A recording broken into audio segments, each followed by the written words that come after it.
नमस्कार दोस्तों, राउज आईएएस के डीएनएस हिंदी में आपका स्वागत है। और आज के इस लेक्चर में हम 22 नवंबर 2023 के कुछ महत्वपूर्ण खबरों का विश्लेषण करेंगे जो यूपीएससी सिविल सेवा की परीक्षा के लिए महत्वपूर्ण हैं।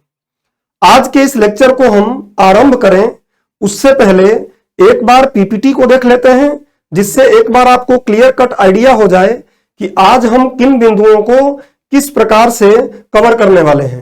तो देखिए एक बार पीपीटी को जल्दी से कि क्या क्या हम आज कवर करने वाले हैं।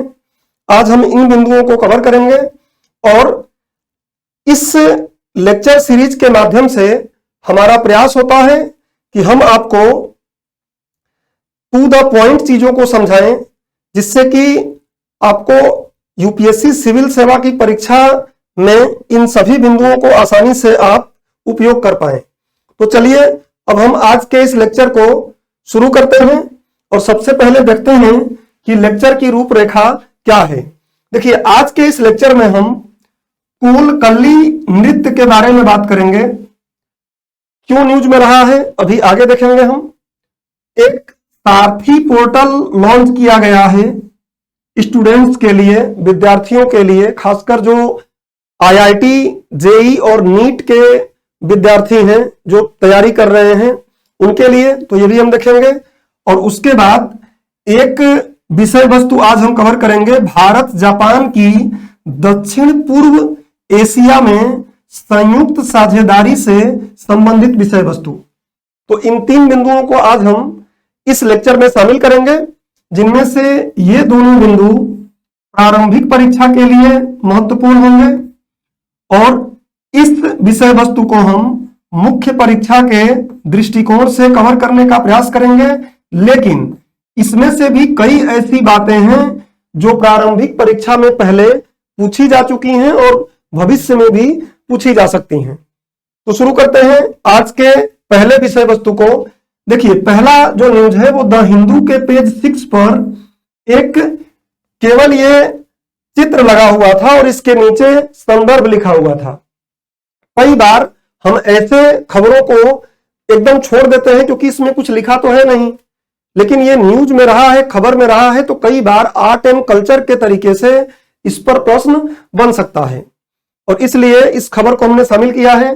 देखिए संदर्भ क्या है, तो हाल ही में उत्तरी मालाबार क्षेत्र, केरल का जो उत्तरी मालाबार क्षेत्र है, उसमें महिलाओं के एक समूह ने सेंट थॉमस, आपको पता है कि सेंट थॉमस लगभग 52 एडी में, 52 ईस्वी में केरल में आए थे, अर्थात भारत में आए थे। और इन्हीं को श्रेय दिया जाता है कि ये क्या, जो क्रिश्चियनिटी है, ईसाई धर्म को लाने का श्रेय इन्हीं को दिया जाता है। और ये बात आप एनसीईआरटी पढ़ते होंगे अगर, तो क्लास 6 की एनसीईआरटी जो पॉलिटी वाली है, जिसको हम राजनीतिक सामाजिक जीवन करके एनसीईआरटी लिखता है, उसमें आप जाकर देखेंगे पहले चैप्टर में ही ये बताया हुआ है कि सेंट थॉमस द्वारा सबसे पहले भारत में ये आए हैं और क्रिश्चियनिटी, ईसाई धर्म को लाया गया है। तो इन्हीं के आगमन के समय का जो वर्ष काल होता है, उसके आगमन के उपलक्ष्य में क्या किया गया है, कोलकली नृत्य को महिलाओं के समूह ने प्रस्तुत किया है। अब इस नृत्य के बारे में थोड़ा सा पहले समझ लीजिए, फिर हम इसको पढ़ें। देखिए इस नृत्य में क्या होता है, तो एक धातु का दीपक सेंटर में यहां पे रखा है, मान लीजिए। हालांकि यहां तो सभी महिलाएं दिख रही है, लेकिन सेंटर में एक धातु का दीपक रहेगा और उस दीपक के पास ऐसे घेरे बनाकर महिलाएं क्या होती हैं, हालांकि पुरुष भी इस नृत्य को करते हैं, लेकिन यहां महिलाओं को दिखाया गया है। तो ऐसे घेरे के रूप में देखिए ये खड़े होते हैं लोग, और उसके बाद छड़ी लेते हैं और उस छड़ी के माध्यम से, जैसे डांडिया भी आप देखते होंगे उस टाइप का, मतलब छड़ी को एक दूसरे से लड़ाते हुए और इस गोल गोल घूमते रहते हैं और इसके साथ साथ संगीत भी बजता है। इस संगीत की आवाज धीरे धीरे तेज होती रहती है और जैसे जैसे संगीत की आवाज तेज होती है, वैसे वैसे ये जो नृत्य है, इसकी आवृत्ति, इसकी तीव्रता भी क्या होती है, तेज होती जाती है। तो ये एक लोक कला है केरल का। देख लेते हैं कि इसके बारे में किन किन बिंदुओं को हमें पढ़ना चाहिए। सबसे पहले तो यह है कि 2014 में ऐसा ही प्रश्न यूपीएससी ने पूछा है, और यह है सत्रिया संगीत और नृत्य के बारे में। तो ये आप देख लीजिएगा। अब हम इसमें किन किन बिंदुओं को पढ़ लें तो आसानी से अगर कोई प्रश्न आता है तो उसको हम हल कर पाएंगे, उसको देख लेते हैं। देखिए, कोलकली नृत्य के बारे में सबसे पहले हम समझ लें परिचय की। परिचय क्या है इसका? तो परिचय में यह है कि यह दक्षिण भारत में केरल राज्य के उत्तरी मालाबार क्षेत्र में प्रदर्शित किया जाने वाला एक लोक नृत्य है। एक मिनट में पेन का कलर बदल लूं तो आपको और बेहतर चीजें समझ में आएंगी। देखिए, एक लोक नृत्य कला है। दूसरी चीज कि कोलकली शब्द का भी अर्थ है। तो ये कोलकली का शाब्दिक अर्थ क्या है? लाठियों या छड़ियों के साथ नृत्य। इसमें पुरुष और महिलाएं दोनों भाग लेते हैं, ध्यान रखिएगा, क्योंकि चित्र में तो केवल महिलाओं को दिखाया गया है, लेकिन इस नृत्य में पुरुष और महिलाएं दोनों भाग लेते हैं। और यह भी ध्यान रखिएगा कि केवल मुस्लिम धर्म के लोग या ही इसको नहीं करते हैं, बल्कि हिंदू धर्म के लोग भी इस नृत्य कला को करते हैं। जब इसे लकड़ी के मंच पर प्रस्तुत किया जाता है, एक तो हो गया जमीन पर, जब जमीन पर कर रहे हैं तो उसका नाम क्या है? कोलकली। लेकिन एक मंच लगा दिया जाए, लकड़ी का बड़ा सा मंच लगा दिया जाए, उस मंच पर चढ़ के लोग फिर करें, तो जब मंच पर किया जाता है, जब इसे लकड़ी के मंच पर प्रस्तुत किया जाता है तो इसे थाटिन मेल कली के नाम से भी जाना जाता है। तो ये तो कुछ परिचय हो गया, आप दिमाग में रखिएगा। अब बात आती है कि इसकी विशेषताएं क्या हैं। जो अभी मैंने समझाया वही बातें हैं इसमें, लेकिन एक बार देख लेते हैं। नर्तक जो नाचते हैं, नर्तक या नर्तकी जो नाचेंगे या नृत्य करेंगे, नर्तक छोटी छोटी छड़ियां लेकर नीला विलक्कू क्या है? पारंपरिक धातु लैंप, एक धातु का लैंप यहां पे रखेंगे, फिर ऐसे घेरे में खड़े होने लगेंगे, ऐसे घेरे में खड़े होंगे और फिर छड़ी के माध्यम से ये नृत्य करते हैं। तो इसको जो धातु का दीप यहां रखा गया है, इसी को क्या कहा जाता है? नीला विलक्कू। तो नर्तक छोटी छोटी छड़ियां लेकर नीला विलक्कू के चारों ओर वृत्ताकार घूमते रहते हैं और एक दूसरे की छड़ी को थपथपाते हुए गाते और नृत्य करते हैं। दूसरा इसका विशेषता क्या है कि नृत्य कलाकार एक घेरे में चलते हैं, ये वृत्त में ही चलेंगे, एक घेरे में चलते हैं, छोटी छोटी छड़ियां मारते हैं और विशेष कदमों के साथ लय बनाते हैं। अपने पैर को इस तरीके से आगे पीछे करते हैं कि एक लय बना रहे, एक लयबद्ध तरीके से यह काम हो। जैसे जैसे नृत्य आगे बढ़ता है, घेरा फैलता है और सिकुड़ता है, ये घेरा फैलता है, सिकुड़ता है, फैलता है, सिकुड़ता है, ऐसा काम होता है। कोलकली के पात्रों की कई शारीरिक मुद्राएं, जब कोलकली नृत्य को किया जाता है तो उस समय कई शारीरिक मुद्राएं जो हैं वो किससे ली गई हैं? कलारी पट्टू से ली गई हैं। और कलारी पट्टू एक मार्शल कला है, केरल का ही, आपको पता है मार्शल आर्ट की कला है। इस पर पहले प्रश्न भी पूछा जा चुका है यूपीएससी में। तो बोल रहा है कि शारीरिक मुद्राएं, चाहे कोरियोग्राफी, पैरों की मुद्राएं, ये सब क्या होते हैं? कलारी पट्टू से ली गई हैं। और कलारी पट्टू क्या है? तो केरल में प्रचलित एक मार्शल आर्ट है, केरल में प्रचलित एक मार्शल आर्ट है, ध्यान रखिएगा। हालांकि नर्तक अलग अलग पैटर्न बनाने के लिए अलग भी हो जाते हैं, जो घेरे में है उससे थोड़ा अलग भी हो जाते हैं, लेकिन वे कभी भी अपने लय को नहीं तोड़ते हैं। जो उनका लय रहता है उस लय को नहीं तोड़ते हैं। कदमों को आगे पीछे करके इस घेरे को सिकोड़ना, फैलना, ये काम इसमें होता रहता है। इसमें बजने वाला संगीत धीरे धीरे तीव्र होता जाता है। आप यूपी बिहार में भी कुछ लोग गीतों को देखेंगे तो शुरू में गाने वाले लोग धीरे धीरे गाते हैं और फिर अचानक बहुत तेजी से गाने लगते हैं, बहुत तेजी से जो भी साज रहता है उसको बजाने लगते हैं। तो वैसा ही इसमें जो संगीत बजता है वो धीरे धीरे तीव्र होता है और संगीत के साथ नृत्य की तीव्रता भी क्या होती है? बढ़ती रहती है। तो ये कुछ विशेषताएं हैं, इसको दिमाग में रखिएगा। इससे संबंधित कुछ अन्य फैक्ट देख लीजिए। एक तो फैक्ट ये समझ लीजिए कि लक्षद्वीप के लोगों का भी क्या है? पारंपरिक लोक नृत्य है। लक्षद्वीप समूह जो भारत का है उसके वहां के लोगों का भी ये पारंपरिक लोक नृत्य है, ध्यान रखिएगा। कोलकली जो नृत्य कला है इसके दो प्रकार हैं, एक वास्तविक कोलकली है और दूसरा क्या है? थेक्कन कोलारी। यहां एक बात ध्यान रखिएगा कि वास्तविक कोलकली जो है ये विलुप्ति के कगार पे है, ये विलुप्ति के कगार पे आ गई है। लगभग इसका अभ्यास बंद ही हो गया है। लेकिन थेक्कम कोलारी जो है इसी का ज्यादा अभ्यास अभी किया जा रहा है, ज्यादा प्रयोग में यही लाया जाता है। मतलब जो कोल कल्ली की मैं बात कर रहा हूं तो कहीं ना कहीं वो किससे जुड़ जाता है, थेक्कम कोलारी से। जो इसके दो रूप हैं उसमें से ये विलुप्ति पर है, ज्यादा अभ्यास में थेक्कम कोलारी लाई जाती है। अगला कोल कल्ली के अलावा अब देखिए यहां पे कलारी पयटू केरल का प्रचलित एक मार्शल आर्ट है और इस पर यूपीएससी पहले प्रश्न पूछ चुकी है। तो ध्यान ये रखना है कि इस कलारी पयटू से और भी कई तत्व लिए गए हैं इन सभी लोक कलाओं में जो केरल की है। कथक कली, वेला कली, पूरा कली, इन सभी में भी, इन प्रदर्शन कलाओं में भी क्या किया गया है, कलारी पयटू से कई तत्व लिए गए हैं, जैसे कि इसमें कुछ तत्व लिए गए हैं। तो ये ध्यान रखिएगा, कभी पूछ लेगा कि केरल के किन किन लोक कलाओं में कलारी पट्टू से कुछ तत्व लिए गए हैं और नाम देगा तो आप समझ ले। ध्यान रखिएगा, कथक कली, वेला कली, पूरा कली और ये जो हमने कोल कली की बात किया ये तो है ही। अब बात करते हैं, ये पूरी बातें अगर यहां पे इतनी हो गई हैं तो आप एक अभ्यास प्रश्न कर सकते हैं। इस अभ्यास प्रश्न को करके देखिएगा कि जो हमने पढ़ा है इससे ये भी प्रश्न होगा और भी ऐसे प्रश्न आपको कहीं अभ्यास प्रश्न में मिलेगा, तो उनको आप इन जो इतना हमने इस पे नॉलेज रखा है इससे ये हमारा काम चल जाएगा। अब हम लोग अगले न्यूज की तरफ बढ़ते हैं। अगली खबर द हिंदू के पेज 12 पर है। हम लोग हिंदी खबरों को भी शामिल करेंगे क्योंकि हमें जब दिखता है कि हाँ न्यूज हिंदी में अच्छी आई है और इसको हम यूज कर सकते हैं आज के अपने इस लेक्चर में या जो हम अपना ये सीरीज है तो जरूर शामिल करते हैं। बट जब इंग्लिश वाले न्यूज़पेपर में अगर ठीक चीजें लगती हैं तो फिर इंग्लिश वाला चीजें ही हम शामिल करते हैं। तो ये इंग्लिश का, हालांकि ये हिंदी में भी आया है, ये आप देखेंगे तो आज दैनिक जागरण में भी है, बिजनेस स्टैंडर्ड हिंदी में आता है, उनमें भी कई न्यूज मिल जाता है। ये दैनिक जागरण में है और भी कई न्यूज़पेपर्स में है, लेकिन हमने एक यहाँ पे लगा दिया है। द हिंदू का पेज नंबर 12 पे आया है और ये क्या है, साथी पोर्टल के बारे में। साथी पोर्टल शिक्षा से संबंधित है, शुरू में ही आपको मैं बताया, इसलिए ध्यान रखिए कि ऐसा एक प्रश्न पहले ही पूछा जा चुका है स्वयं के बारे में, और कब आया था, 2016 में। तो अब हम देखते हैं कि ये क्या न्यूज है।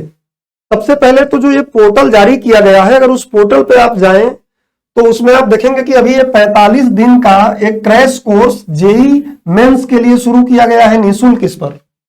बाकी इसके बारे में हम अभी स्लाइड बना के पढ़ेंगे, माइंड मैप इसके लिए भी है, लेकिन थोड़ा सा पहले हम वेबसाइट पर जो चीजें हैं वो समझ लीजिए। और इसमें ये सारी चीजें बताई गई हैं कि साथी जेई, ये जेई के लिए है, साथी नीट, ये नीट के लिए है, ये इंजीनियरिंग परीक्षाओं के लिए है और ये क्या है, मेडिकल परीक्षाओं के लिए, और ये निःशुल्क लेक्चर उपलब्ध है इस पर। और क्या क्या ये कर रहा है देखिए, तो साथी जो है ये क्या कर रहा है, तो 45 दिन का क्रैश कोर्स जेई मेंस के लिए चला रहा है, मॉक टेस्ट चला रहा है, प्रैक्टिस, जेई तोड़ का वेबिनार दे रहा है, सॉल्व विथ मी वेबिनार दे रहा है, एनसीईआरटी एक्सरसाइज वीडियोज दे रहे हैं, वीडियो लेक्चर दे रहा है, डिस्कशन फोरम है, प्रॉब्लम सॉल्यूशन दे रहा है, डाउट सॉल्यूशन आप यहां पे मिल जाएगा आपको, एनसीईआरटी बुक्स और एग्जाम्पल मिल जाएगा। तो इस तरीके से काफी एक अच्छा पोर्टल ये बनाया गया है विद्यार्थियों के लिए, इसका उपयोग किया जा सकता है विद्यार्थियों द्वारा, जो काफी उनको लाभान्वित करेगा। अब हम पढ़ेंगे क्या, अपने परीक्षा के लिए, क्योंकि हम तैयारी कर रहे हैं किसके लिए, यूपीएससी सिविल सेवा के लिए, तो हमें क्या इसमें से देखना है उसको पढ़ लेते हैं। तो साथी का पूरा नाम क्या है, प्रवेश परीक्षाओं के लिए स्वमूल्यांकन परीक्षण और सहायता पोर्टल, ये इसका नाम है साथी का। अब इसमें क्या क्या समझना है, देखिए सबसे पहले कि इसका निर्माण किसने किया है, इसको बनाया किसने है, ये दिमाग में रहे। तो इसका विकास आईआईटी कानपुर और केंद्रीय शिक्षा मंत्रालय ने मिलकर किया है। फंड दिया गया होगा केंद्रीय शिक्षा मंत्रालय के द्वारा और निर्माण किसने किया है, तो आईआईटी कानपुर के द्वारा। अब इसका उद्देश्य क्या है, तो इसका उद्देश्य आईआईटी और नीट की तैयारी करने में अभ्यर्थियों की मदद करना है, ये इसका उद्देश्य है। क्योंकि आप देखते हैं कोटा में और अन्य जगहों पर जाकर जो अभ्यर्थी तैयारी कर रहे हैं नीट के लिए, आईआईटी जेईई के लिए, कई बार पैसे के अभाव में वो उसको एक्सेस नहीं कर पाते हैं और भी बहुत सी समस्याएं पैदा हो रही हैं इससे, तो ये उसको उनके लिए काफी अच्छे कंटेंट उपलब्ध करा रहा है। यह एक ओपन लर्निंग प्लेटफॉर्म है जो अभ्यर्थियों को पूरी तरह से मुफ्त उपलब्ध है। ये ध्यान रखिएगा कि पूरी तरीके से मुफ्त उपलब्ध है, कोई भी इसके लिए चार्ज नहीं है। आप भी जाके अपना, अगर किसी को प्रिपरेशन करना है तो आप क्या कर सकते हैं, उस पर लॉगिन करके देख सकते हैं। इस प्लेटफॉर्म पर उच्च गुणवत्ता वाली संपूर्ण अध्ययन सामग्री मुफ्त में उपलब्ध कराई जाती है। अभी मैं वेबसाइट का ही सिस्टम आपको दिखा दिया कि क्या क्या उस पे है और क्या है इसमें। तो इस प्लेटफॉर्म पर रिकॉर्डेड और लाइव दोनों तरह के लेक्चर उपलब्ध कराए जाते हैं। तो रिकॉर्डेड लेक्चर भी आप देख सकते हैं, लाइव लेक्चर भी देख सकते हैं। आगामी परीक्षाओं को ध्यान में रखते हुए क्रैश कोर्स की भी व्यवस्था इस पोर्टल पर की गई है। अभी शुरू में ही मैंने आपको दिखाया, यहाँ पे देखिए शुरू में ही यहाँ पे क्या है, 45 दिन का crash course for JEE Mains के लिए है। और भी आगे नीट आएगा चीजें, तो उसके लिए हो सकता है कि ये लोग कुछ ऐसी चीजें लाएंगे क्रैश कोर्स के माध्यम से। आगे आते हैं तो देखिए और क्या है इसमें। यह पोर्टल अभ्यर्थियों से जुड़ने के लिए आर्टिफिशियल इंटेलिजेंस का प्रयोग करता है, कृत्रिम बुद्धिमत्ता का प्रयोग करता है अभ्यर्थियों से जुड़ने के लिए। तो ये दिमाग में रखिएगा। यह पोर्टल हर सप्ताह एक राष्ट्रव्यापी टेस्ट, पूरा एक ही टेस्ट होगा जो पूरे देश के स्टूडेंट उस पर क्या कर सकते हैं, टेस्ट दे सकते हैं और उनकी एक साथ रैंकिंग भी निकल सकती है।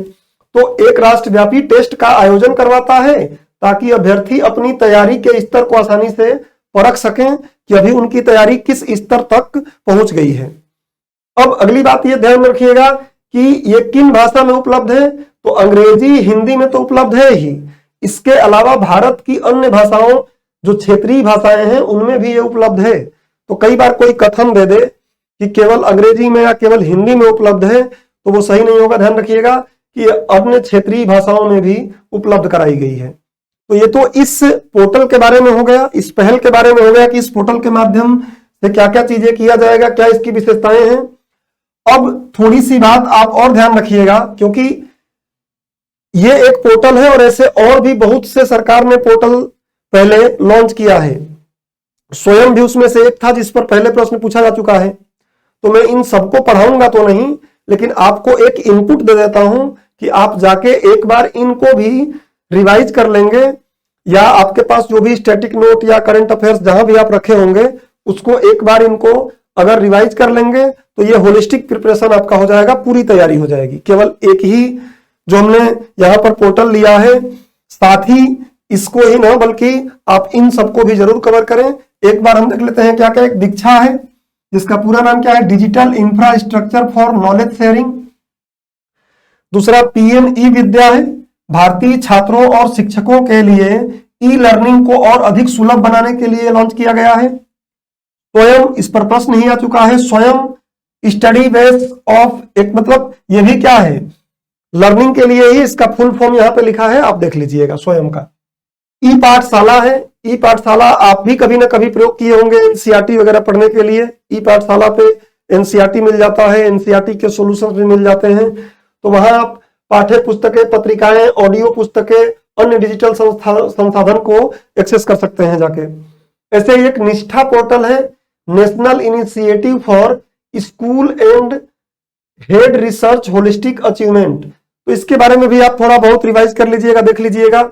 या कभी ऐसा ही पूछ सकता है कि कौन कौन से पोर्टल विद्यार्थियों के लिए हैं, तो आप आसानी से चुन सकते हैं कि क्या है इसमें, एक दो कुछ और डाल देगा।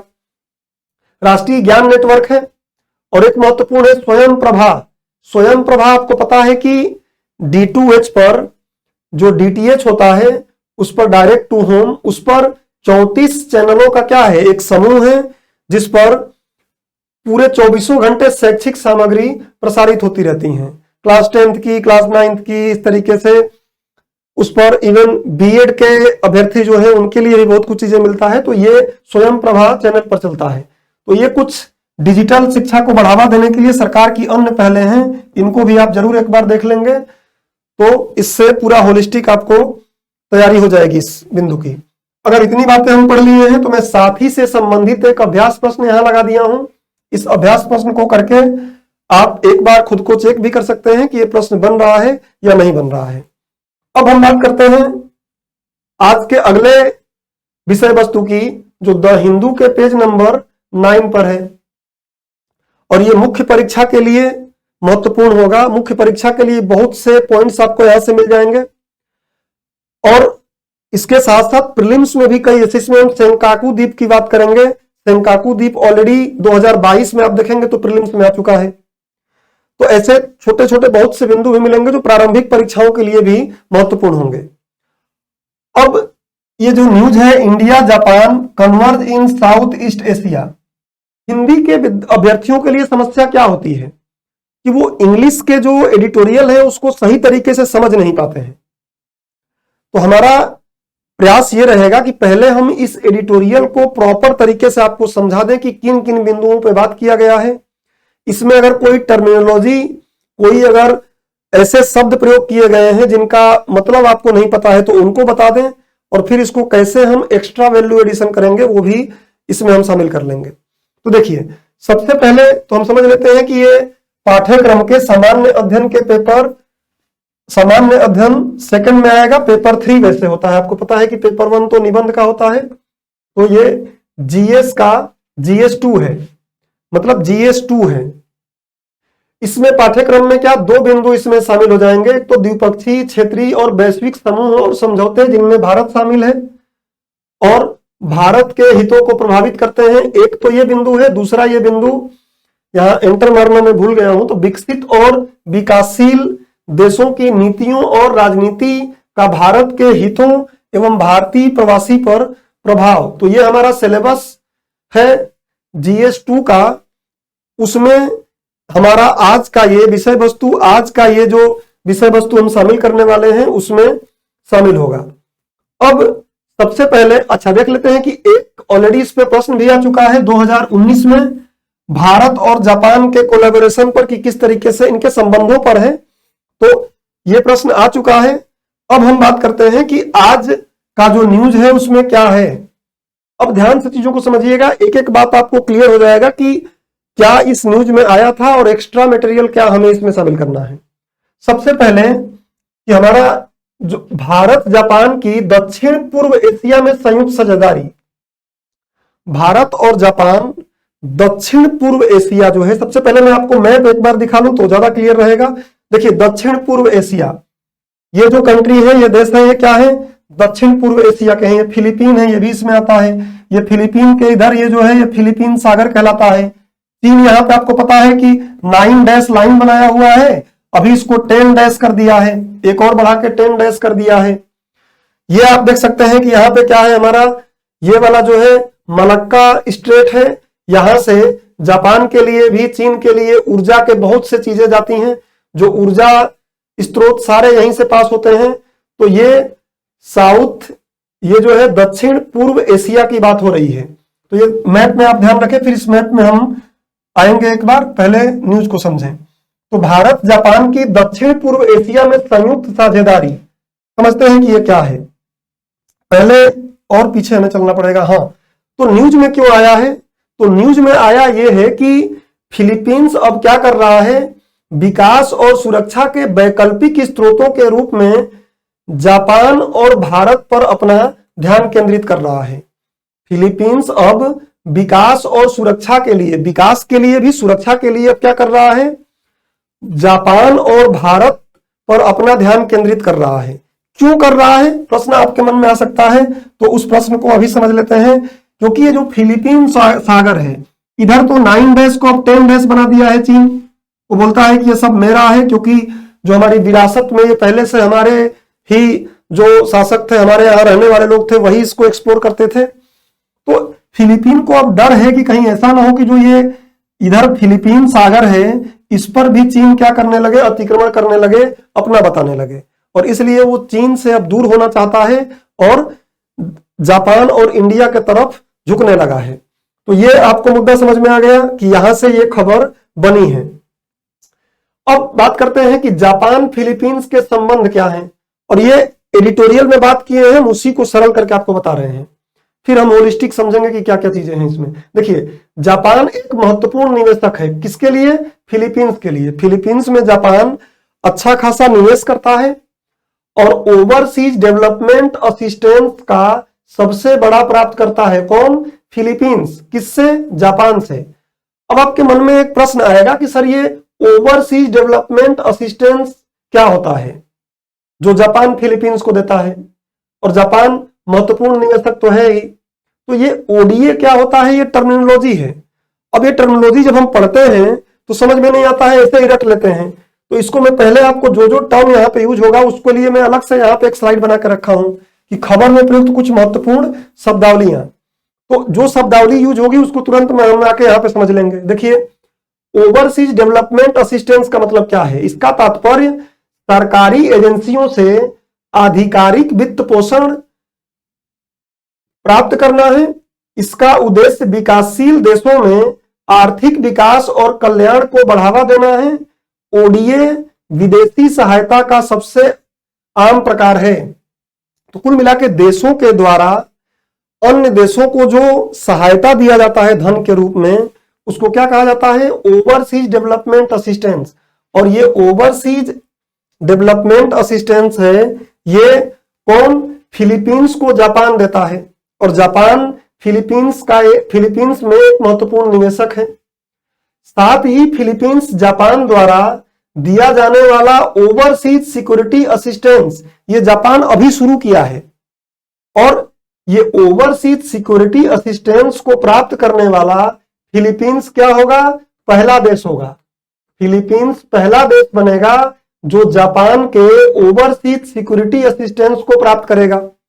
अब फिर आपके मन में प्रश्न उठेगा कि सर ये ओवरसीज सिक्योरिटी असिस्टेंस क्या होता है? तो इसको भी मैंने आपके लिए आसान कर दिया है। यहाँ आप आराम से आके यहाँ देख सकते हैं कि ओवरसीज सिक्योरिटी असिस्टेंस क्या होता है।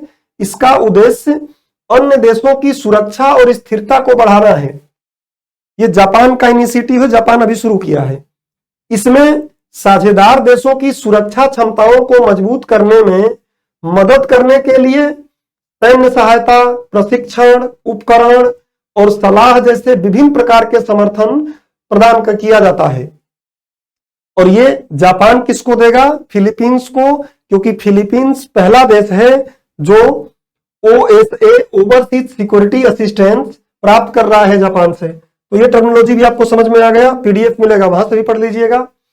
अब आगे की बात करते हैं कि भारत फिलीपींस, क्योंकि दोनों के बीच ये दोनों मिल के संबंध, जापान और भारत दोनों मिल के साउथ ईस्ट जो दक्षिण पूर्व एशिया है उसमें साझेदारी निभाए। तो हमने तो देख लिया कि इस फिलीपीन के संदर्भ में उन्होंने बताया कि क्या क्या जापान कर रहा है। अब थोड़ा भारत का हम देख लें, और फिर हम पूरा होलिस्टिक सभी देशों के लिए जो साउथ ईस्ट एशिया में आ रहे हैं उन सबके लिए भी देखेंगे। अभी न्यूज की बात कर लें तो भारत फिलीपींस के संबंध क्या है? देखिए, हाल ही में भारत और फिलीपींस के तटरक्षकों के बीच, जो तटरक्षक हैं उनके बीच एक समझौता हुआ है, मेमोरेंडम ऑफ अंडरस्टैंडिंग बोलते हैं, पर हस्ताक्षर किया है, जिसमें मुख्य रूप से शामिल है क्या? दोनों के मध्य अंतर संचालनीयता सुधार। अंतर संचालनीयता सुधार मतलब क्या? ये तटरक्षक जो हैं ये अपने पोतों को क्या कर सके, जैसे पोत ले जा रहे हैं तो वहां पे ईंधन भर सकें, उसके बाद मतलब एक दूसरे में काफी तरीके से सहयोग कर सकें। अब यहां बात आ रही है कि इंटर ऑपरेबिलिटी, इसी को अंतर संचालनीयता को क्या बोलते हैं? इंटर ऑपरेबिलिटी को सामरिक परिचालन और रणनीतिक उद्देश्यों को प्राप्त करने के लिए सहयोगियों के लिए सुसंगत, प्रभावी ढंग से और कुशलता से कार्य करने की क्षमता के रूप में परिभाषित किया जा सकता है। तो ध्यान रखिएगा, अगर अंतर संचालनीयता को आपको समझना है क्या है तो इसकी पूरी व्याख्या यहाँ पे, पूरी परिभाषा मैंने डाल दिया है, देख लीजिएगा। कुल मिला के तटरक्षक आपस में क्या करेंगे? एक दूसरे का सहयोग करेंगे, जिससे कि इनके बीच जो भी समस्याएं हैं, जो भी इसके बीच में जो भी प्रॉब्लम्स है उनको आसानी से हल किया जा सके। अगला क्या है? खुफिया जानकारी साझा करेंगे, इसी संबंध में हुआ है। इसमें खुफिया जानकारियों को साझा करेंगे कि खुफिया जानकारी कुछ इंडिया के हाथ लग गई, कुछ खुफिया जानकारी तो वो फिलीपीन को दे देगा, फिलीपीन के पास अगर कुछ लगता है तो वो भारत को दे देगा। दूसरा, समुद्री क्षेत्र में जागरूकता। समुद्री क्षेत्र में जागरूकता की बात क्या है? तो फिलीपींस क्या है? एक द्वीपीय देश है, एक द्वीप है, तो उसको बहुत कुछ आइडिया है कि किस तरीके से समुद्री क्षेत्र में जागरूकता, उसके समुद्री क्षेत्र के बारे में बहुत कुछ आइडिया है। हमारे भी कई द्वीपीय क्षेत्र हैं, जैसे अंडमान निकोबार है, लक्षद्वीप समूह है, तो वो कुछ अपने जो उसके अनुभव है उस अनुभवों को भारत को देगा, जिससे कि भारत उसका प्रयोग कर पाएगा, और भारत के जो अनुभव है वो भारत क्या करेगा, फिलीपींस को देगा, जिससे कि वो इसका प्रयोग कर पाएगा। तो समुद्री क्षेत्र में जागरूकता की बात हुई है। आगे क्या हुआ है, तो अंतरराष्ट्रीय समुद्री संगठन के अनुसार, ध्यान रखिएगा यहाँ पे एक जो मेरीटाइम डोमेन अवेयरनेस है, मैंने आपको सिंपल समझा दिया, अब इस बात को और थोड़ा ढंग से समझ लीजिए कि एमडीए जो है मेरीटाइम डोमेन अवेयरनेस, समुद्री क्षेत्र में जागरूकता को अंतरराष्ट्रीय समुद्री संगठन आईएमओ क्या बोलता है। इसके अनुसार कहा जाता है कि समुद्री क्षेत्र में जागरूकता का तात्पर्य समुद्री क्षेत्र में या समुद्री डोमेन से जुड़ी उन सभी चीजों की प्रभावी समझ से है जो सुरक्षा, अर्थव्यवस्था, पर्यावरण को प्रभावित कर सकती हैं। मतलब इन सभी के क्षेत्र में क्या करेंगे, ये एक दूसरे के अनुभव को साझा करेंगे। उसके साथ क्या किया गया है, तो भारत ने 7 हेलीकॉप्टर आसान ऋण पर फिलीपीन को दिया है। शर्तें उसकी आसान है ऋण को चुकाने का, तो 7 हेलीकॉप्टर दिया गया है। ये तो इस समझौते की बात है। उसके अलावा अगर आपको न्यूज आप पढ़ते रहे तो आपको एक बात क्लियर कट पता होगी कि ब्रह्मोस मिसाइल से संबंधित समझौता भी भारत और फिलीपींस के बीच में चल रहा है, क्योंकि फिलीपींस ब्रह्मोस मिसाइल खरीदना चाहता है। तो अभी इस पर भी नेगोशिएशंस चल रहे हैं, ये आपको दिमाग में रखना है। तो ये न्यूज में इन बातों को किए हैं जिनको मैंने आपको समझा दिया। अब थोड़ी आगे और बात करते हैं। अब हम बात करते हैं कि भारत जापान की दक्षिण पूर्व एशिया में संयुक्त साझेदारी के से संबंधित और क्या बिंदु हैं। देखिए, हमने यहां पे बात किया है दक्षिण पूर्व एशिया में संयुक्त साझेदारी, तो क्या क्या है वो समझ लेते हैं। दक्षिण पूर्व एशियाई सर्वेक्षण एक सर्वेक्षण हुआ है। दक्षिण पूर्व एशियाई सर्वेक्षण 2023 एक सर्वेक्षण है, और उस सर्वेक्षण के अनुसार पता चला है कि दक्षिण पूर्व एशियाई जो देश हैं वो क्या कर रहे हैं, जापान और भारत को इंडो पैसिफिक रणनीतिक साझेदारों के रूप में क्या कर रहे हैं, अपना पसंदीदा देश मान रहे हैं। जितने भी दक्षिण पूर्व के देश हैं ये क्या कर रहे हैं, ये सर्वेक्षण बताता है कि वो जापान और भारत की तरफ देख रहे हैं, किसके लिए, अपने इंडो पैसिफिक रणनीतिक साझेदारी के लिए। तो ये बात यहां लिखी गई है। अगला, भारत और जापान के बीच विशेष रणनीतिक और वैश्विक साझेदारी है। ये हमको पता है कि भारत और जापान के बीच वैश्विक रणनीतिक और वैश्विक समय साझेदारी पहले से ही है। और इसी का एक बिंदु, इसको पढ़ना ध्यान रखिए कि देखिए ये वाला जो एरो है इसी से निकल रहा है, मतलब ये इसी का बिंदु है। आपको जब पीडीएफ मिलेगा तो आप रिवाइज करने के लिए ध्यान रखिएगा कि जो इससे निकल रहा है वो तो मूल बिंदु है, और अगर किसी एक ही में से दूसरा बिंदु निकल रहा है तो उसका सब पार्ट रहेगा। तो भारत और जापान के बीच विशेष रणनीतिक और वैश्विक साझेदारी है।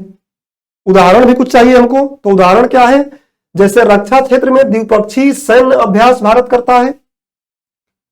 उसके बाद 2+2 वार्ता आप सुने होंगे। अभी कुछ दिन पहले आप देखे हैं कि एक 2+2 वार्ता यूएई से हुआ है, सॉरी यूएसए से हुआ है, सॉरी यूएसए से अभी 2+2 वार्ता हुआ है। तो ये 2+2 वार्ता जो है, ये थोड़ा सा इसके बारे में समझ लेते हैं क्योंकि ये न्यूज में आएगा ही। जब इसमें क्या होता है, विदेश जो हमारे किसी भी देश के जो विदेश मंत्री होते हैं, विदेश मंत्री और रक्षा मंत्री, ये दोनों लोग, जैसे मान लीजिए भारत और जापान का हुआ, इमेजिन कर लीजिए, तो भारत के विदेश मंत्री और भारत के रक्षा मंत्री उसमें शामिल होंगे, और ऐसे ही जापान के विदेश मंत्री और जापान के रक्षा मंत्री शामिल होंगे। और प्रश्न ये उठता है कि ये 2+2 वार्ता होता क्यों है। तो 2+2 वार्ता तब होता है जब किसी देश के विदेश संबंध और रक्षा संबंध ये दोनों एक साथ जुड़ गए हों।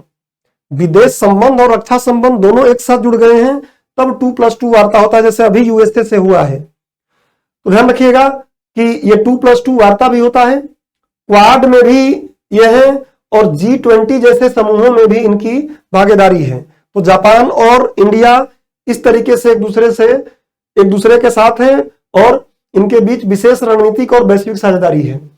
अब थोड़ी बात करते हैं हम कि नई दिल्ली और टोक्यो ने, मतलब हम जापान के बारे में एक बार समझ लेते हैं कि इंडिया जापान क्या कर रहे हैं। तो नई दिल्ली और टोक्यो ने इंडो पैसिफिक और उससे आगे तीसरे देश के सहयोग मॉडल पर काम शुरू किया है। ये तीसरे देश के सहयोग मॉडल क्या है?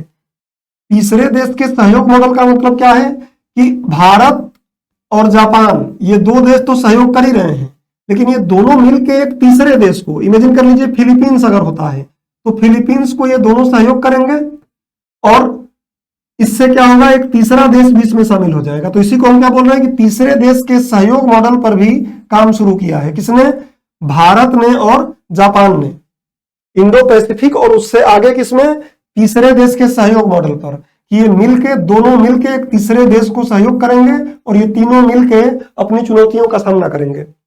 अगला क्या है? तो Asia Africa growth corridor Bharat, Japan और कई अफ्रीकी देशों के बीच एक आर्थिक सहयोग समझौता है। ये ध्यान रखिएगा, प्रीलिम्स प्रारंभिक परीक्षा में भी ऐसे प्रश्न पूछे जा सकते हैं। और ये क्या है?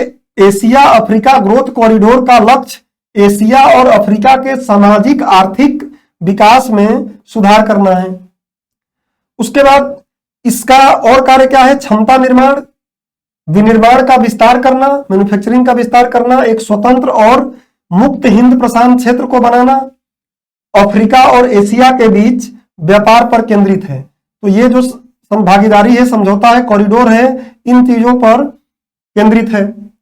बांग्लादेश में आप देख रहे होंगे कि बांग्लादेश में भारत और जापान संयुक्त रूप से मातरबारी बंदरगाह का विकास कर रहे हैं, जो देश की व्यापार और ऊर्जा सुरक्षा को क्या करेगा?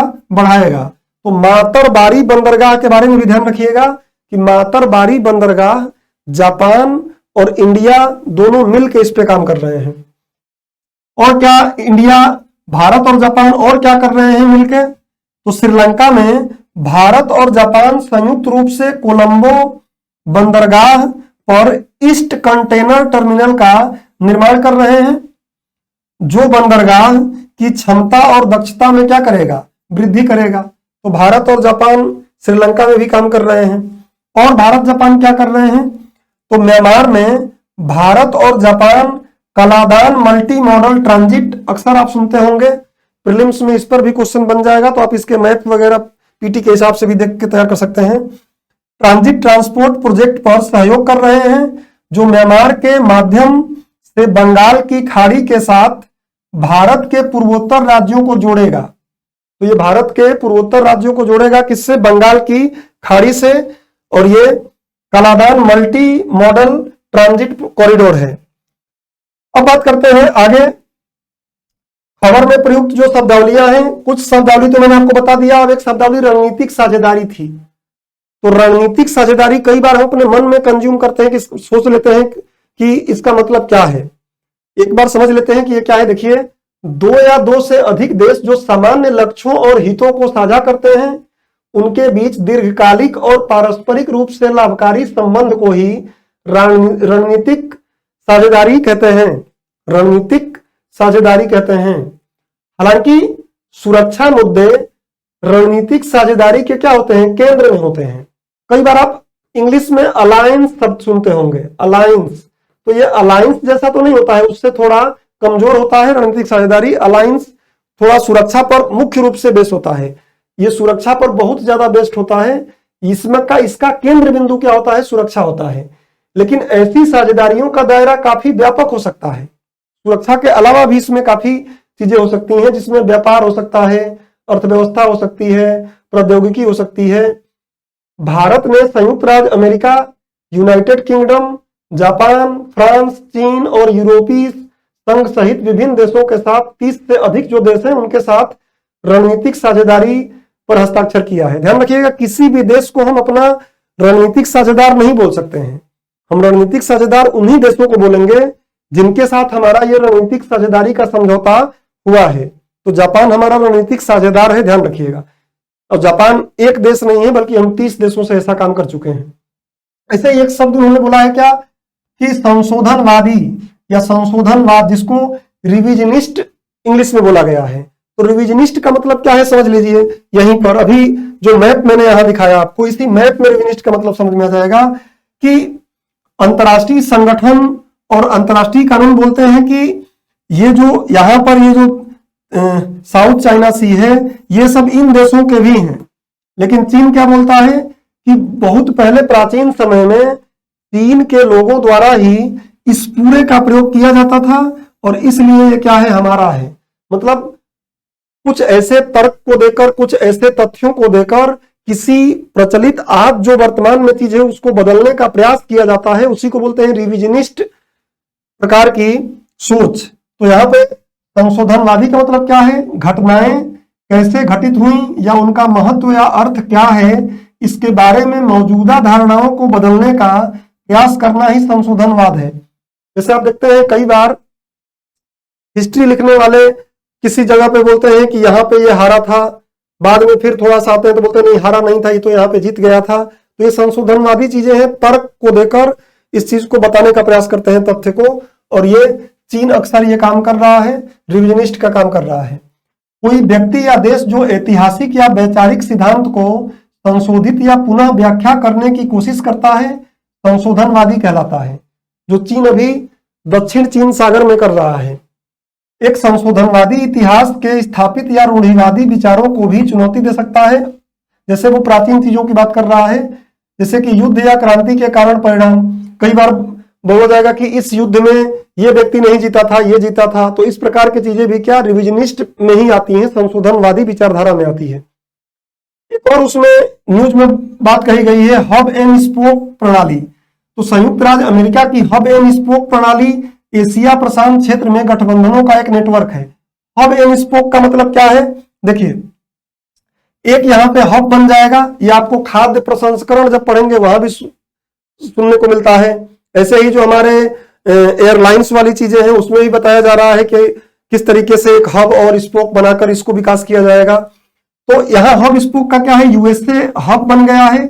और यहाँ दिल्ली, जो यहाँ पे तीर हैं, ऐसे आप साइकिल का पहिया देखते हैं या बाइक का पहिया, तो उसमें तीर ऐसे निकली रहती है ना, उसको स्पोक कहा जा रहा है। तो इधर जैसे मान लीजिए जापान है, यहां मान लीजिए ऑस्ट्रेलिया है। तो इस तरीके की चीजों को हम क्या बोलते हैं, हब एंड स्पोक प्रणाली। देखिए यहाँ पे क्या बोला गया है, ये जो बोला गया है कि संयुक्त राज्य अमेरिका की हब एंड स्पोक प्रणाली एशिया प्रशांत क्षेत्र में गठबंधनों का एक नेटवर्क है। आईआर में गठबंधनों का एक नेटवर्क है, ध्यान रखिएगा। अमेरिका हब है, नेतृत्व करता अमेरिका है, और अन्य देश क्या है, स्पोक्स हैं। स्पोक्स में शामिल है जापान, दक्षिण Korea, Taiwan, Philippines, Thailand, Australia, New Zealand. Hub and spoke प्रणाली द्वितीय विश्व युद्ध के बाद यह विचारधारा आई थी। यह शीत युद्ध के दौरान और समकालीन समय में एशिया प्रशांत क्षेत्र में स्थिरता का एक स्तंभ रहा है। America hub and spoke model बनाकर जो हिंद प्रशांत है उसमें स्थिरता लाने का प्रयास करता है, जिससे कि चीन का जो प्रभाव है वो चीन के प्रभाव को कम किया जा सके। और एक और उसमें शब्द प्रयोग किया गया है क्या, रेसिप्रोकल एक्सेस एग्रीमेंट। रेसिप्रोकल मतलब व्युत्क्रम होता है, तो व्युत्क्रम एक्सेस एग्रीमेंट मतलब यहां पे क्या है कि सरकारों के बीच एक द्विपक्षीय रक्षा और सुरक्षा समझौता है जो साझा सैन्य प्रशिक्षण और संचालन की अनुमति देता है। मतलब दोनों देश एक दूसरे की सेना को प्रशिक्षण भी दे सकते हैं, एक दूसरे की सेनाओं का प्रयोग भी कर सकते हैं। इस प्रकार की सारी चीजें इसमें हैं। और ये रेसिप्रोकल एक्सेस एग्रीमेंट अगर आप समझें तो जापान और ऑस्ट्रेलिया के बीच हो चुका है, और अभी ये जापान और फिलीपींस के बीच होने की बात चल रही है। तो ये भी बात आपको दिमाग में रखना है कि जापान ऑस्ट्रेलिया के बीच हो चुका है, जापान और फिलीपींस के बीच ये रेसिप्रोकल एक्सेस एग्रीमेंट होने की बात चल रही है। तो ये दिमाग में आप रखिएगा। अब आगे हम आ जाते हैं कि इसमें क्या पढ़ेंगे, ये मैंने आपको समझा ही दिया है। अब यहां पर हम बात करेंगे भारत और दक्षिण पूर्व एशिया। हमने भारत और जापान देखिए, हमने देखा कि भारत जापान कैसे सहयोग कर रहे हैं अलग अलग देशों में। अब हम यहां बात करेंगे कि भारत और दक्षिण पूर्व एशिया, भारत दक्षिण पूर्व एशिया में क्या क्या कर रहा है। जापान क्या कर रहा है हमने देख लिया, इंडिया क्या क्या कर रहा है ये देखेंगे। तो इससे क्या होगा, होलिस्टिक एक चीजें मिल जाएंगी आपको। और जब भी इन दोनों के बीच दोनों की साझेदारी से दक्षिण पूर्व एशिया को किस तरीके से हम मैनेज करें, तो वो आप दोनों को मिलाकर आराम से लिख सकते हैं। देखिए, भारत और दक्षिण पूर्व एशिया के बारे में समझें तो भारत और वियतनाम का पहले समझ लेते हैं। दक्षिण पूर्व एशिया में मैप आप देख सकते हैं, ये वियतनाम है, कंबोडिया है, थाईलैंड है, लाओस है, ब्रुनई है, फिलीपीन है, ऐसे सब देश हैं। तो हम कुछ जिनकी बातें या जो महत्वपूर्ण हमारे लिए उनकी बात करते हैं। देखिए, भारत और वियतनाम में क्या है, भारत और वियतनाम के बीच पारस्परिक लॉजिस्टिक समझौता है। कौन सा? मेकोंग गंगा परियोजना आप सुने हैं, ये लॉजिस्टिक परियोजना तो है ही, उसके साथ साथ मेकोंग गंगा परियोजना भी है, इत्यादि और भी हैं। लॉजिस्टिक परियोजना मतलब क्या? एक दूसरे के विकास के लिए, एक दूसरे को सहायता करने के लिए ये पूरा लॉजिस्टिक समझौता किया गया है। अब ये वियतनाम में से ही देखिए निकला है, तो ये इसका भाग था। अब क्या है, ये इसमें से आ रहा है, तो ये इसका मूल का पार्ट है। वर्ष 2022 को भारत आसियान मैत्री वर्ष के रूप में घोषित किया गया था। तो ये भारत का दक्षिण पूर्व जो देश है उनके साथ संबंधों में शामिल हो जाएगा बात की। उन्होंने भारत आसियान मैत्री वर्ष के रूप में घोषित किया इसको। अगला, दक्षिण पूर्व एशियाई क्षेत्र के प्रति भारत की नीति को लुक ईस्ट पॉलिसी द्वारा आकार दिया गया है, जिसे 1991 में लॉन्च किया गया था। और बाद में जब मोदी सरकार आई, इस समय पीवी नरसिम्हा राव थे, तो उन्होंने क्या किया था, बोला था कि लुक ईस्ट पॉलिसी मतलब हम क्या करें, दक्षिण पूर्व देशों की ओर देखें, और देखें क्या, उनको आर्थिक कॉपरेशन करें, आर्थिक सहायता करें, ट्रेड बढ़ाएं, कॉमर्स का उनसे ट्रेड कॉमर्स का उनसे रिलेशन बनाएं, ये सब बातें किए गए थे। लेकिन 2014 में जब मोदी सरकार आई तो उन्होंने इसको एक्ट ईस्ट पॉलिसी कर दिया, लुक ईस्ट पॉलिसी को एक्ट ईस्ट पॉलिसी कर दिया। और इसमें क्या, ये 4 पिलर पे चलता है। किस पर? तो एक तो कनेक्टिविटी पर, कि कनेक्टिविटी दोनों का जोड़ बने, दोनों कनेक्ट हो एक दूसरे से, कॉमर्स वाणिज्य का काम हो, कल्चर सांस्कृतिक टाई अप हो दोनों के बीच में, और कैपेसिटी बिल्डिंग हो, दोनों एक दूसरे की कैपेसिटी क्षमता निर्माण में सहयोग करें। तो जो act east policy in 4 pillar पे काम करती है। थोड़ा आप इसको देख लीजिए कि एक्ट ईस्ट पॉलिसी का उद्देश्य द्विपक्षीय, क्षेत्रीय और बहुपक्षीय स्तरों पर निरंतर जुड़ाव के माध्यम से एशिया प्रशांत क्षेत्र के देशों के साथ आर्थिक सहयोग, सांस्कृतिक संबंधों जो यहां बताया को बढ़ावा देना और रणनीतिक संबंध विकसित करना है, जिससे अरुणाचल प्रदेश सहित पूर्वोत्तर क्षेत्र के राज्यों को हमारे पड़ोस के अन्य देशों के साथ कनेक्टिविटी में वृद्धि इससे हुई है। हमारी एक्ट ईस्ट पॉलिसी में भारत के पूर्वोत्तर को मुख्य रूप से क्या किया गया है, प्राथमिकता दिया गया है, पूर्वोत्तर क्षेत्र को। तो ये एक बात हो गई यहां पे। अगली क्या है, भारत म्यांमार के साथ क्या है, तो Myanmar, Malaysia, Bharat Singapore transit mist बोला जाता है इसको। तो ये मिस्ट जो है एक अंतर्राष्ट्रीय रूप में समुद्र में बिछाई गई केबल संचार नेटवर्क है। अंतर्राष्ट्रीय रूप से समुद्र में बिछाई गई केबल संचार नेटवर्क है। अन्य विकास परियोजनाओं में Kaladan multi modal transit transport परियोजना, जो अभी पीछे हमने देखा, त्रिपक्षीय राजमार्ग परियोजना है, रखाइन राज्य विकास कार्यक्रम, और बागान में आनंद मंदिर का जीर्णोद्धार और संरक्षण शामिल है। तो ये सारा काम भारत म्यांमार में कर रहा है। भारत थाईलैंड के साथ क्या कर रहा है, तो भारत म्यांमार थाईलैंड त्रिपक्षीय राजमार्ग, जो यहां पे त्रिपक्षीय राजमार्ग अभी मैं बोला, एशियाई राजमार्ग नेटवर्क बिम्स्टेक, एक तो ये काम हो रहा है। बिम्स्टेक के तहत बिम्स्टेक परिवहन और संरचना और रसद अध्ययन, दोनों देशों के मध्य बौद्ध धर्म एक सामान्य सूत्र है। आपको पता है कि हालांकि जापान में भी ये बात है, तो बौद्ध धर्म एक सामान्य सूत्र है। थाई बौद्ध लुम्बिनी, बोध गया, सारनाथ और कुशीनगर जाते हैं। जो थाईलैंड के बौद्ध हैं वो लुम्बिनी, बोध गया, सारनाथ, कुशीनगर इत्यादि जगहों पर आते हैं। कुल मिलाकर जो कल्चरल टाइप की बात की गई है वो इसके थ्रू हो जाता है। अब आगे हम बढ़ते हैं और एक बात ये समझ लेते हैं कि भारत जापान के संबंधों के बीच में चीनी तत्व क्या है। क्योंकि भारत जापान शुरू में एक दूसरे से इतना इनका बढ़िया संबंध नहीं था। वो भारत जापान संबंध किसी दिन हम करेंगे तो उसमें पूरा डिटेल से देखेंगे। आज न्यूज का कंटेक्स्ट भारत जापान के संबंधों पर नहीं था।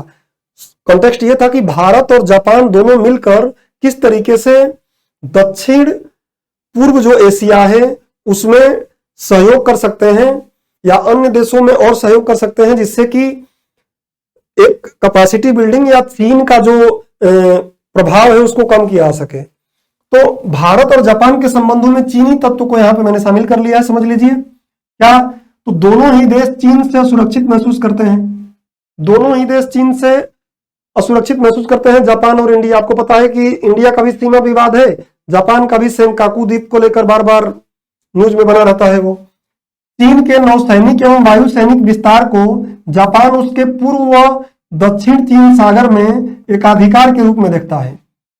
चीन नौसैनिक वायु सैनिक विस्तार कर रहा है, तो जो जापान है वो बोलता है कि हमारा जो सागर है दक्षिण चीन सागर में एकाधिकार के रूप में उसको देखता है कि ये गलत कर रहे हैं। अगला, चीन व जापान के बीच सेनकाकू द्वीप को लेकर विवाद है। वर्तमान में यह द्वीप चीनी नियंत्रण में है, भी ध्यान रखिएगा। इंडिया में देख सकते हैं, इंडिया में क्या है, सक्षम वैल्यू को लेकर समस्या है। अरुणाचल प्रदेश पर अक्सर चीन क्या करता है, अपना दावा ठोकता है कि हमारा है। बाकी आप देखते हैं कि जो हमारा भूमि सीमा विवाद है ही, तो इस तरीके से भारत में भी ये चीजें हैं, जापान में भी हैं, इसलिए दोनों एक साथ जुड़ते हैं।